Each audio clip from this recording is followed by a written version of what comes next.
The playoffs are here, and you can predict the action all the way to the finals with FanDuel Predicts. Predict the spread, the total points, and even the game-winning moments that make the playoffs. Sign up and get a $25 bonus with FanDuel Predicts. Offered by FanDuel Prediction Markets, LLC, a registered futures commission merchant. 18-plus bonus is non-withdrawable and expires 7 days after receipt. Trading derivatives involves significant risk and may not be suitable for all investors. Manage your activity with their consumer protection tools. Restrictions apply. See terms at FanDuel.com/predicts/bonus-offer-terms. Listen, all you New Yorkers. Taxi! Okay, we're looking around. This is the 77 WABC minicast. Breaking news, WABC. Well, here we go. Breaking news. John Solomon. So many things going on in Washington. You usually have your ears close to the ground there. Tell us what you know. Well, I think one of the most important things about the last 48 hours is that all of the security provisioning that we've been told is improving with each assassination attempt, with each terrible act of violence. It's getting another facelift. Today, the White House is having a private meeting with the Secret Service, but it goes far beyond the Secret Service, who, by the way, whose agents acted valiantly and who stopped this man before he got in there. But everybody now realizes that that man had gotten to the point where the red carpet for the White House Correspondents' Dinner was, meaning if he had just been there an hour early, he could have opened fire without hesitation on the VIPs as they were coming down the red carpet. There's a large discussion going on in Washington, D.C. today about rethinking the security apparatus for not only this dinner, but for other events like it, moving the perimeters much further out, not just accepting a ticket in a tuxedo as an entrance, but requiring a photo ID and some other validations to make sure you are who you say you are. Also putting strictures on the hotels where guests could potentially check in and bring C4 with them and not even be detected. So a major, major security evaluation underway today, even as we praise the Secret Service agents who did a fantastic job Saturday night. There's clearly a lot of lessons to be learned for future security in America.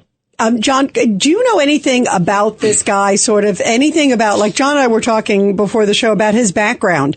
We know obviously he's American, but does he have any ties to any foreign countries? Where's his family from? I also find it weird, and we were just talking about this, the manifesto that he sent apparently to his family.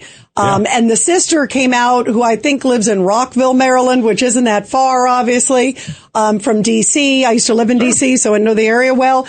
But you sit there and you go, the sister gets this manifesto, and the brother also got it, who lives in Connecticut. Wouldn't you go, wait a minute? And the sister said he was expressing radical views, that he was going to do something that was going to change the world. Doesn't that kind of send off alarm bells? I just feel like there's a lot more to the story, that maybe somebody knew something else.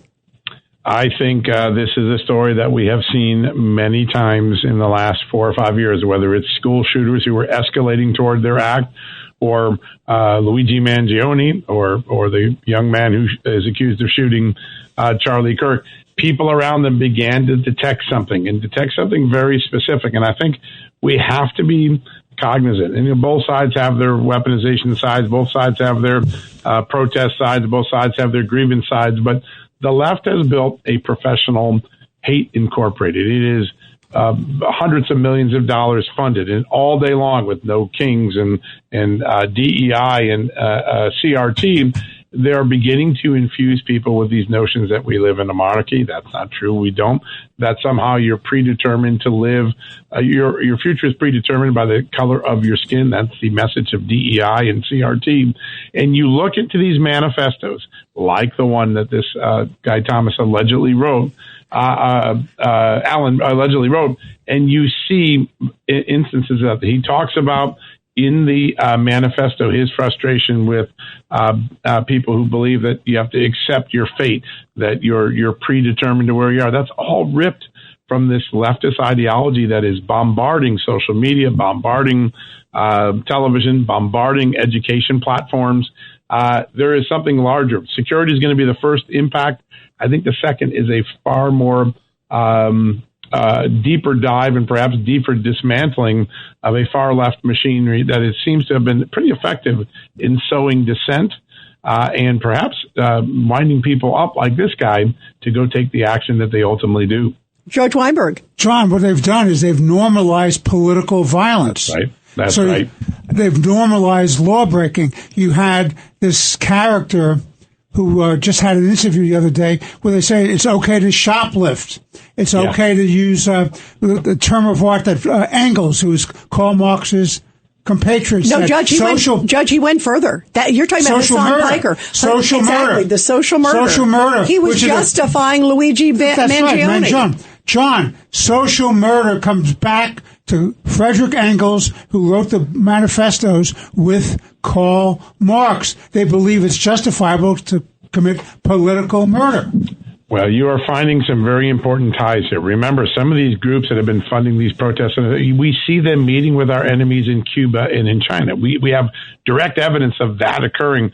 We also know, with some pretty significant specificity now, that this machinery has sort of code words and has trigger words that seem to activate people toward these actions. And I think when you look at what we've built over the last 3-4 years ago, I interviewed a Cuban intelligence agent. He was in his late 70s. He had worked for Castro, and he said towards the end of his life, he spent most of his time working for China, Iran, and other bad actors and enemies of the United States. And he said they had three simple things. One, target young people.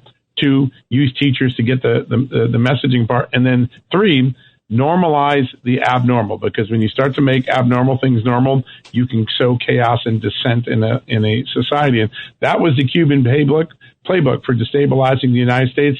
Some of the things we've been watching the last few years are exactly ripped from that playbook. Which is really frightening. Well, John, keep up the good work. You let us know what else you got. You always have some great stuff. Thank you, John, very much. It's great to be on the show. Thank you. We love having you.